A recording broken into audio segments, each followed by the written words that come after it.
Hello नमस्कार दोस्तों। आज हम बात करेंगे कि भारत में लोग अपनी जाति से इतना जुड़े क्यों रहते हैं। और ये लगभग पूरे देश पे लागू होती है, पर बिहार में कुछ हद तक ज़्यादा मालूम पड़ता है कि दिख रही है ऐसा। और मैं बिहार में रहता हूँ तो मुख्य रूप से आज बिहार की बात करूँगा। बिहार में तो ये मामला है कि अगर दो अनजान व्यक्ति आपस में बात करते हैं तो पहला सवाल अगर ये पूछ रहे हैं कि आपका नाम क्या है, तो दूसरा सवाल ये पूछेंगे कि भाई आप किस जाति के हैं। और जाति पूछने का तरीका थोड़ा कैजुअल रहता है।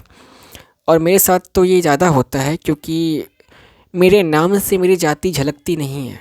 लोगों के नाम से, उनके सरनेम से उनकी जाति झलकती है। मेरे सरनेम से मेरी जाति झलकती नहीं है, तो उनको पूछना पड़ता है। जब मैं बताता हूँ कि भाई मेरा नाम गौरव कुमार है, तो पूछते हैं सरनेम क्या है। तो मैं बोलता हूँ सरनेम कुमार है। तो वो बोलते नहीं, पिताजी का नाम क्या है।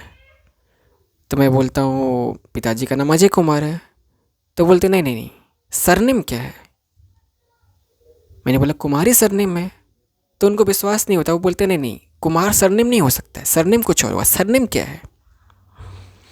असल में वो पूछना चाह रहे हैं कि भाई तुम किस जाति के हो, तुम किस कास्ट के हो। लेकिन डायरेक्ट कैसे पूछे, शर्म आती है पूछने में।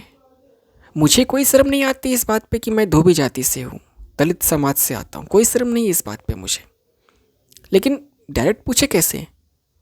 अगर जाति पूछना है, अगर कास्ट ही पूछना है तो सीधे पूछो भाई तुम किस जाति के हो, सीधा। लेकिन वो नहीं, वो सरनेम पूछेंगे। सरनेम से जाति झलकती है, इसीलिए सरनेम पूछते हैं। आज बात जातिवाद की नहीं करूँगा, आज बात छुआछूत की नहीं करूँगा। आज बात ऐसे मुद्दे की कर रहा हूँ कि लोग, और खास करके दलितों के अंदर, सवर्णों के अंदर ये कम दिखता है। ओवैसी समाज में भी शायद कम दिखता है, दलितों के अंदर ज़्यादा दिखता है ये चीज़। जिस मुद्दे पर मैं आज बात करने जा रहा हूँ, आज बात करने जा रहा हूँ कि दलितों के अंदर इतना अपने ही जाति से जुड़े रहने का कारण क्या है। कोई अगर धोबी है तो जितना वो धोबी के साथ महसूस करेगा कंफर्टेबल, उतना वो किसी पासवान के साथ नहीं करेगा। कोई पासवान है तो अपने पासवान के साथ जितना गहराव जुड़ाव महसूस करेगा, उतना वो किसी मांझी के साथ नहीं करेगा, मुसहर के साथ नहीं करेगा, रविदास के साथ नहीं करेगा, मोची के साथ नहीं करेगा। तो क्या कारण है कि लोग अपनी ही जाति से इतना जुड़े रहते हैं। मैं आपको एक घटना सुनाता हूँ। दलितों के अंदर, दलितों की मानसिकता क्या हो गई है, दलितों के अंदर शिक्षा कहाँ तक पहुँच पाई है, दलितों के अंदर जातिवाद कितना हद तक ख़त्म हो पाया है। जी हाँ, दलितों के अंदर भी जातिवाद है। कोई सवर्ण दलितों से जातिवाद करे वो अलग बात है, दलितों के अंदर भी जातिवाद है। एक किसी महान कवि ने कहा है कि समाज की निचली से निचली जाति भी अपने से नीची एक और जाति ढूंढ लेती है, किसी महान व्यक्ति ने कहा है। एक कहानी मैं आपको सुनाता हूँ। मैं एक बार एक शादी में गया, मेरे ही समाज की शादी थी, यानी कि मेरे समाज करने का मतलब मेरी जाति की शादी थी, यानी कि धोबी जाति के किसी एक व्यक्ति की शादी थी।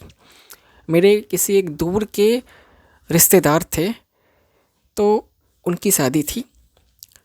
मैं अपने एक कज़न ब्रदर के साथ वहाँ गया था। ये तो आप जानते ही होंगे कि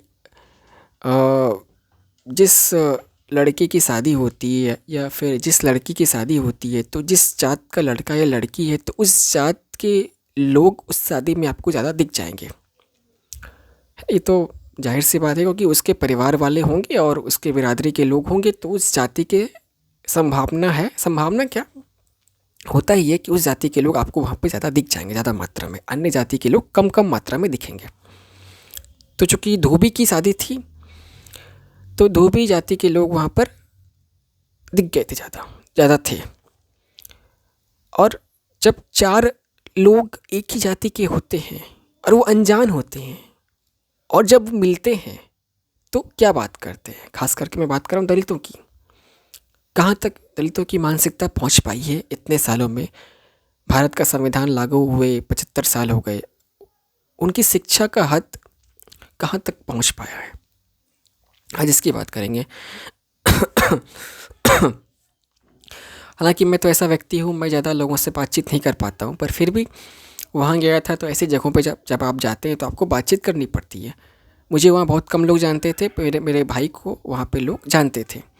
तो मेरे भाई ने मुझे बहुत सारे लोगों से मिलवाया, अपनी जाति के लोगों से मिलवाया। तो जब लोगों ने, अच्छा लोग वहाँ पे जानते, चार लोग बातचीत कर रहे हैं, अगर मैं वहाँ पे आया तो पहला ये जानने की कोशिश करेंगे कि भाई ये धोबी है कि नहीं। जब वो जान गए कि ये धोबी है, अरे आइए आइए आइए, मतलब चेहरे पे एक मुस्कान आ गई। अगर धोबी नहीं होता तो भी कोई दिक्कत नहीं था, लेकिन धोबी है तो एक मुस्कान आ गई चेहरे पे। तो जब उन्होंने मुझे जाना तो मुझसे क्या बातचीत करने लगे, क्या मुझसे वो बातचीत करने लगे कि आप क्या करते हैं?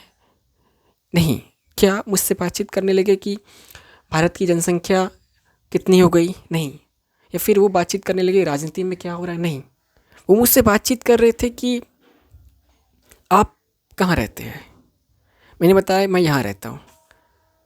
फिर वो मुझसे सवाल करने लगे कि जिधर आप रहते हैं वहाँ पर कितने घर धोबियों के हैं? आपके आसपास कितने धोबी जाति के लोग रहते हैं? इस तरह की बातचीत कर रहे थे मुझसे वो। अच्छा, आप जहाँ रहते हैं वहाँ से 1 किलोमीटर की दूरी पर फलाने रजक का घर है, आप उनको जानते हैं क्या? इस तरह की बातें कर रहे थे। मैं वहाँ काफ़ी समय तक नहीं रुका। हो सकता था रुकता तो कुछ और बातें होती, हो सकता था रुकता तो कुछ और बातें होती, लेकिन मैं रुका नहीं। तो मैं क्या बताऊँ क्या हुआ क्या होता। तो दलितों में जब जातियाँ आपस में मिलती है तो सिर्फ इस तरह की ही बातें होती है। उनकी समझ इतनी ही डेवलप हो पाई है अभी तक। क्या कारण है कि लोग अपने ही, दलितों के अंदर की बात कर रहा हूँ मैं, दलितों और सवर्णों के बीच की बात नहीं कर रहा हूँ। पासवान भी दलित थे, धोबी भी दलित थे, और रविदास भी दलित थे, और मांझी भी दलित थे, और मोची भी दलित थे, और पासी भी दलित थे। लेकिन इनके अंदर भी उतना मेल मिलाप नहीं है जैसा मेल मिलाप सवर्णों के अंदर है। वैसा मिलाप इनके अंदर नहीं है। इनके अंदर भी गहरा जातिवाद है। क्या कारण है कि लोग सिर्फ अपनी ही जाति से इतना जुड़े रहते हैं? क्या कारण है? इसका कारण ये है कि अगर समझिए एक मोहल्ले में 3 घर है, ए, बी और सी। ए और बी अगर एक जाति का है, अगर मान लीजिए तीनों दलित ही है, ए, बी और सी तीनों दलित है, लेकिन ए और बी अगर एक जाति का है और सी अलग जाति का है, और बी और सी में अगर झगड़ा होता है, और जब झगड़ा होता है तो गलती दोनों तरफ से होती है, लेकिन मान लीजिए गलती ज़्यादा बी की है, लेकिन फिर भी पूरी संभावना है कि ए जो घर का व्यक्ति है वो बी का ही पक्ष लेगा। जबकि गलती ज़्यादा बी की है, लेकिन फिर भी वो सी का पक्ष नहीं लेगा, क्योंकि बी घर का व्यक्ति, ए घर का व्यक्ति दोनों एक जाति के हैं। इसलिए संभावना ज़्यादा है कि ए घर का व्यक्ति बी घर के व्यक्ति का ही पक्ष लेगा। इसकी संभावना ज़्यादा है। और भी कई कारण हैं। अगर आप एक जाति के हैं, कुछ जगहों पर आपकी जाति सुनकर लोग आपका काम जल्दी कर देते हैं। आप धोबी हैं, कहीं गए, वहाँ धोबी जाति का कोई व्यक्ति आपको मिल गया तो आपका काम जल्दी कर देगा। पासवान मिल जाएगा तो नहीं करेगा, और मुसहर मिल गया तो शायद नहीं करेगा, तो भी मिल गया तो कर देगा। ये कारण है। दलितों को एक नहीं होना है, उनको अपनी ही जाति में बट के रहना है। इसलिए लोग अपनी जाति से इतना जुड़ कर रहते हैं कि अलग नहीं हो पाते। उन्हें अपने समाज को एक नहीं करना है, उन्हें अपनी जाति में चिपके रहना है। खैर, और भी कई कारण हो सकते हैं, हो सकता है कुछ कारण मैं नहीं जानता हूँ, लेकिन मुझे जितनी समझदारी है मैं अपने हिसाब से ये बताया कि ये कारण है कि लोग अपनी जाति से जुड़ कर रहते हैं। हालांकि होना चाहिए कि दलितों को अपने समाज से जुड़ कर रहना चाहिए। जी भी दलित है तो मैं भी दलित हूँ तो जुड़ के रहें।